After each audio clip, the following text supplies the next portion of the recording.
Jupiter अर्थात गुरुदेव बृहस्पति आपकी पत्रिका में सर्वाधिक योग कारक ग्रह होते हैं, क्योंकि ये आपके लग्नेश तो होते ही होते हैं, साथ ही साथ आपके चतुर्थ भाव के स्वामी भी होते हैं। आप जानते हैं चतुर्थ भाव को सुख भाव कहा जाता है। इसलिए गुरुदेव का आपकी पत्रिका में अर्थात धनु राशि की पत्रिका में मजबूत होना अत्यंत आवश्यक है, क्योंकि यदि गुरु कहीं भी पीड़ित हुए तो एक तो वो आपके लग्नेश बनते हैं, दूसरे वो आपके सुख स्थान के स्वामी भी बनते हैं। यदि ये कहीं भी कमजोर होते हैं तो आपका सुख स्थान बाधित होता है। ओम अंश गिरसाय विद्महे दिव्य देवाय धीमहि तन्नो जीवः प्रचोदयात्। एक बार पुनः रिपीट कर देता हूँ।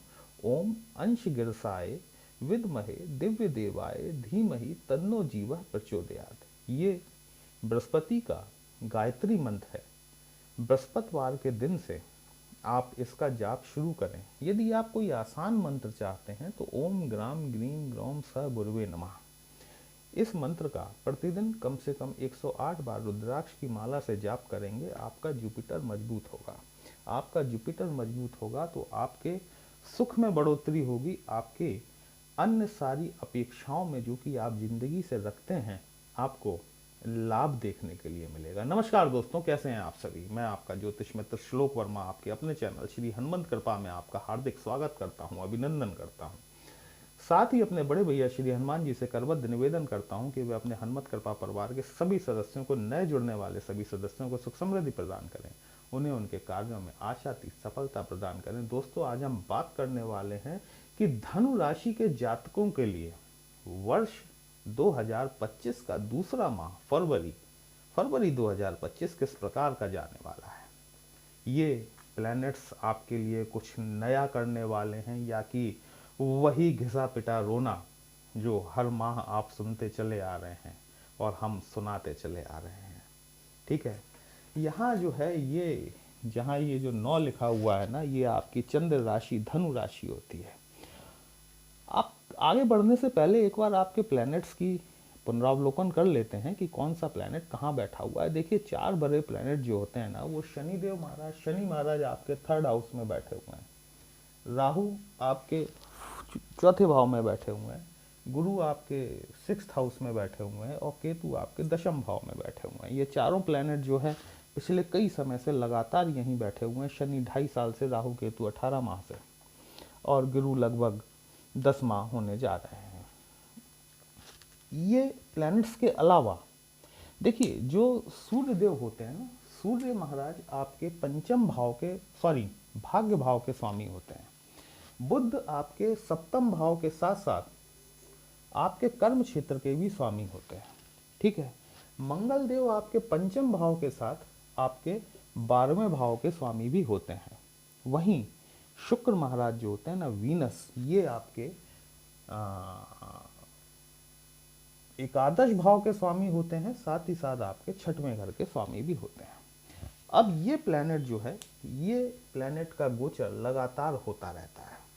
ठीक है, क्योंकि बड़े प्लैनेट तो अपने भाव में लंबे समय तक रहने वाले होते हैं, लेकिन सूर्य आप जानते हैं कि 30 दिन में परिवर्तन कर लेते हैं, चंद्रमा 2.25 दिन में परिवर्तन कर लेते हैं, बुध 22 दिन में, मंगल 45 दिन में और शुक्र 27 दिन में अपना राशि परिवर्तन कर लेते हैं। वर्तमान स्थिति में आपकी मतलब फरवरी के माह में आपकी पत्रिका में हमारे धनु राशि, चंद्र राशि, जिनकी भी धनु राशि है, उनकी पत्रिका में सूर्य और बुध का कॉम्बिनेशन जो है वो उनके 2nd हाउस में बना हुआ है। इसको बुधादित्य राजयोग कहा जाता है।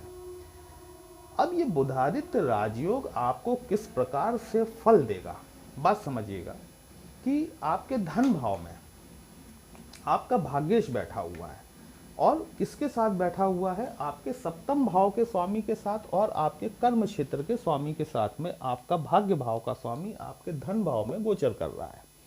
मतलब आपको आपके कार्य क्षेत्र से, आपको आपके व्यवसाय के क्षेत्र से भाग्य के द्वारा कहीं ना कहीं आपको धनदायक परिस्थितियों का निर्माण ये जो सूर्य और बुध का बुधादित्य योग है, ये यहाँ पर कर रहा है। 11 फरवरी 2025 के दिन क्या होगा कि बुध यहाँ से निकल जाएंगे और शनि के तीसरे भाव में शनि के साथ आकर बैठेंगे, ठीक है। और इसके बाद में 13 फरवरी को सूर्य भी आपके धन भाव को छोड़ देंगे और आपके कुंभ में फिर से पुनः बुधादित्य योग बनाएंगे। पिता अपने पुत्र के घर में जा रहा है।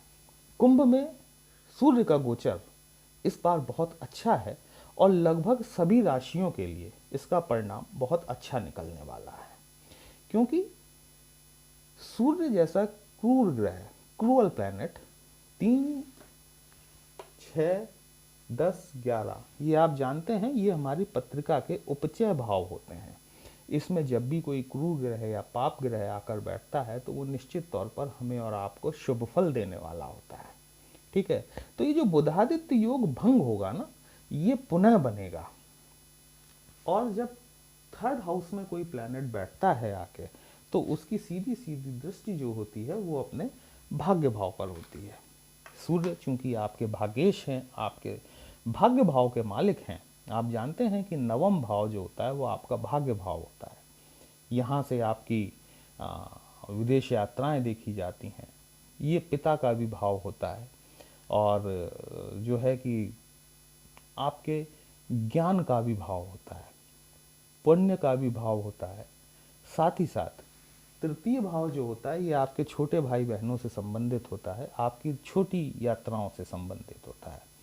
तो जब भाग्य का स्वामी आपके थर्ड हाउस में पराक्रम के भाव में आकर जब भाग्य का स्वामी बैठेगा, पराक्रम के द्वारा मेहनत जरूर आपसे करवाएगा। देखिए, मेहनत ऐसा नहीं है कि बिना मेहनत किए हुए आपको ये चीज़ें उपलब्ध करा देंगे, लेकिन मेहनत आपको करवाएगा और मेहनत के अनुरूप आपको रिजल्ट्स देखने के लिए जरूर मिलेंगे दोस्तों, ठीक है। अब हम बात करते हैं आपके शुक्रदेव की। शुक्रदेव 27 जनवरी 2025 को उच्च के हो जाएंगे। अभी आज की तारीख में शुक्र शनि के साथ में तृतीय भाव में बैठे हुए हैं, लेकिन 27 जनवरी को ये जो आपकी पत्रिका का चतुर्थ भाव जहां पर गुरु की मीन राशि फॉल करती है, पाइसेस, यहां आकर शुक्र हमेशा उच्च के हो जाते हैं। और जब शुक्र उच्च के होंगे, आपके सुख स्थान में आकर बैठेंगे, तो निसंदेह तौर पर आपके सुखों में वृद्धि अवश्य करेंगे। भूमि, भवन, वाहन, माता के सुख जो भी आपको अपेक्षित हैं वो आपको देखने के लिए जरूर मिलेंगे। शुक्र चूंकि जब आपके सप्तम भाव में बैठेंगे और राहु के साथ में युति करेंगे, देखिए राहु आप जानते हैं कि इल्यूजन के कारक हैं, थोड़ा सा भ्रम देते हैं, थोड़ा सा इल्यूजन क्रिएट करते हैं। और ये आपके जब उच्च के शुक्र के साथ में संपर्क करेंगे, यहाँ पर युति बनाकर बैठेंगे, तो आपसे कुछ गलत डिसीजन भी करवा सकते हैं। और ऐसे डिसीजन आपको, चूंकि सप्तम भाव में बैठे हुए प्लैनेट की सप्तम दृष्टि आपके कर्म क्षेत्र पर जाती है, ठीक है, तो यहाँ पर आपके जो डिसीजन होंगे वो कुछ इस तरीके से गलत हो सकते हैं जो कि आपके कार्य क्षेत्र में आपको कहीं ना कहीं बाधा ना पहुंचा दें। डिसीजंस प्रॉपर लीजिएगा, क्योंकि राहु के साथ में जब कॉम्बिनेशन बनता है ना, तो आप जानते हैं कि राहु एक्सपेंशन भी कराते हैं। आपके दिमाग में कुछ ऐसा फितूर डाल सकते हैं या कि अरे यार इस नौकरी में क्या रखा है, कुछ नहीं मिलता नौकरी में, चलो हम चलते हैं बिजनेस करते हैं। आप अपनी अच्छी भली नौकरी को लात मार सकते हैं और यहाँ आपके लिए समस्याएं खड़ी हो सकती हैं। दोस्तों, ये शुक्र जो है ना, ये आपके लिए बहुत अच्छा फल दे सकते हैं, क्योंकि ये आपके सेवा भाव, छठवां घर आप जानते हैं रोग, ऋण और शत्रुओं का होता है। हाँ, शुक्र के साथ में एक चीज़ है, ये आपको डायबिटीज़ या शुगर से संबंधित किसी प्रकार की कोई बीमारी अगर आपको है पहले से, तो आपको सावधानी बरतनी चाहिए, क्योंकि शुक्र जो है ये यहाँ छठवें घर के स्वामी हैं और ये उच्च के हो रहे हैं। तो जो है ये कहीं ना कहीं आपको इस प्रॉब्लम में, लेकिन छठवां भाव जो होता है ना, ये सेवा का भी भाव होता है, आपकी नौकरी का भी भाव होता है, आपके लाभ भाव के स्वामी भी शुक्र बनते हैं, ठीक है। तो आपके सुखों में वृद्धि होगी, कहाँ से होगी? आपकी सेवा में द्वारा। यदि आप राहु और शुक्र के जो इल्यूजन हैं उनको अगर मैनेज कर ले गए वहाँ की चीज़ों को यदि आप संभाल ले गए तो आपको, क्योंकि शुक्र सेवा भाव, आपके जॉब से रिलेटेड लाभ दिलाने की स्थितियों का निर्माण ये जरूर करते हैं। मंगल महाराज का एक महत्वपूर्ण परिवर्तन हुआ है। देखिए, मंगल आपके पंचम भाव के स्वामी होते हैं, साथ ही साथ आपके द्वादश भाव के स्वामी भी होते हैं। ठीक है, मंगल अभी तक आपकी पत्रिका में अष्टम भाव में अर्थात कर्क राशि में गोचर कर रहे थे और नीच की राशि होती है इनकी। अब ये आपके वक्री गति से चलते हुए आपके सप्तम भाव में पहुंचे हैं, जहां पे कि बुध की मिथुन राशि फॉल करती है। बुध, मैंने आपसे कहा कि आपके सप्तम भाव के स्वामी होते हैं, साथ ही साथ में आपके कार्य क्षेत्र अर्थात दशम भाव के स्वामी भी होते हैं। मंगल जैसे प्लेनेट का सप्तम भाव में आकर बैठना, यहाँ पर थोड़ा सा यदि आप जीवन साथी के स्वास्थ्य में ध्यान रखेंगे, देखिए आपको नितांत आवश्यकता है, क्योंकि मंगल जो है पंचम भाव के स्वामी है। यहाँ पर मंगल जो है आपको हृदय संबंधी रोग दे सकते हैं, ब्लड प्रेशर की समस्या दे सकते हैं। इन चीज़ों में आपको सावधानी बरतनी चाहिए अपने जीवन साथी के स्वास्थ्य में। दूसरी चीज़ ये कि आपको वाणी पर नियंत्रण रखना अत्यंत आवश्यक है दोस्तों, क्योंकि मंगल क्या है, एग्रेशन है, एग्रेशन का कारक होते हैं मंगल देव। और यदि आपने वाणी पर नियंत्रण नहीं रखा तो मंगल की चौथी दृष्टि खराब होती है, और ये कहाँ पड़ेगी, 1 2 3 4, मतलब ये आपके कार्य क्षेत्र पर, आपके व्यवसाय स्थल पर मंगल की चौथी दृष्टि पड़ेगी। बॉस के साथ में अनबन होने की संभावना दिखाई देती है यदि आप अपने जवान पर, अपनी वाणी पर नियंत्रण नहीं रख पाए तो। ठीक है, तो यदि आपको अपने कार्यस्थल में, चूंकि देखिए आपके बुध सूर्य के साथ में बैठे हुए हैं आपके धन भाव में, आपके पराक्रम भाव में, ठीक है, और ये स्थितियां लगातार कई महीनों तक रहने वाली हैं। मंगल भी महाराज भी यहाँ पर आपके लगभग आज के दिन से काउंट करें तो 68 to 69 डेज आपके सप्तम भाव में ही रहने वाले हैं। ठीक है, तो अगर आपको लाभ उठाना है अपने कर्म क्षेत्र से, अपने व्यवसाय के क्षेत्र से, अब यदि आपको लाभ उठाना है तो आपको वाणी पर नियंत्रण रखना अत्यंत आवश्यक होगा।